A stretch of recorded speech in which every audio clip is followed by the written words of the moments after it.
Salut, c'est Gianni, j'espère que tu vas bien. Je suis assez excité aujourd'hui, si tu me suis d'un peu plus près, notamment sur mon groupe Facebook ou avec ma newsletter.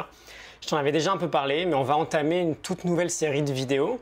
Je pense qu'on va rester minimum 2 semaines là-dessus, donc désolé si le sujet ne va pas t'intéresser, mais je pense qu'il est absolument essentiel si on veut réellement pouvoir optimiser son quotidien, sa vie, bref, toutes les choses qu'on fait déjà ensemble depuis un moment.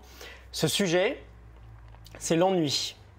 Voilà, l'ennui, je ne me suis pas trompé. En réalité, il y a un bon moment déjà maintenant que j'ai découvert que les périodes où j'étais le plus créatif étaient les périodes où je m'ennuyais le plus. Et donc je me suis simplement demandé finalement si l'ennui n'avait pas des vertus un peu cachées, parce que je pense qu'on est d'accord, l'ennui en soi c'est un terme qui a super mauvaise presse. On le voit vraiment comme quelque chose d'extrêmement négatif qu'on veut à tout prix éviter dans notre quotidien. Et on est plutôt bon dans ce domaine en fait, grâce à nos smartphones, grâce à tout le monde digital auquel on se connecte en permanence. Et donc cet ennui qui a toujours été là n'existe presque plus aujourd'hui. Et finalement, moi je l'ai vu extrêmement facilement. J'étais de moins en moins capable de simplement marcher en fait, sans avoir mon téléphone à la main ou sans écouter un podcast. Pareil dans la voiture, toujours un podcast ou un audio en permanence. Et en fait, comme beaucoup d'entre vous, j'imagine, dès que je faisais un truc ennuyant, mais qui pouvait être quand même sympa, hein, juste marcher tranquillement, ça peut être cool quand même, je trouvais quand même un moyen très rapide de faire quelque chose. Et donc tout ça, ça m'a un peu intrigué.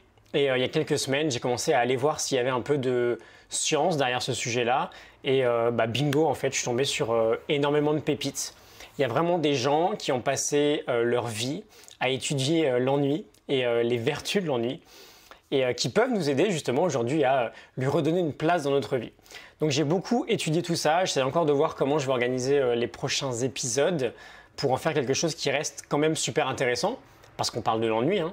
Tu vois d'ailleurs à quel point on a cette sensation qu'il faut à tout prix combattre. Et voilà, pour qu'il y ait aussi un fil conducteur assez sympa, on va énormément parler de connexion, de déconnexion digitale. C'est un vrai challenge pour moi aussi. Je passe énormément de temps sur le Mac évidemment parce que je travaille dessus.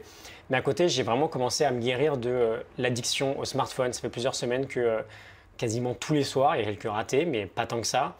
Il est éteint à 21h et il n'est pas rallumé avant environ 9h le matin. Enfin bref, on va reparler de tout ça. On va attaquer pendant quelques jours la très belle sagesse là, de Manoush Zomorodi qui a écrit Bored and Brilliant. La fiche, la Morning Note, arrive bientôt. Mais du coup, ce que je t'encourage à faire aujourd'hui, c'est très simple, c'est juste une petite mise en bouche. Essaye de prendre conscience de ta relation à l'ennui. Est-ce que tu l'évites à tout prix? Comment tu l'évites? Est-ce que tu détestes vraiment t'ennuyer? Est-ce que tu l'as complètement éradiqué de ton quotidien? Voilà, juste quelques réflexions. Pose-toi quelques questions avant qu'on passe vraiment aux choses sérieuses. J'ai vraiment été convaincu par tout ce que j'ai étudié. J'ai hâte de te partager tout ça.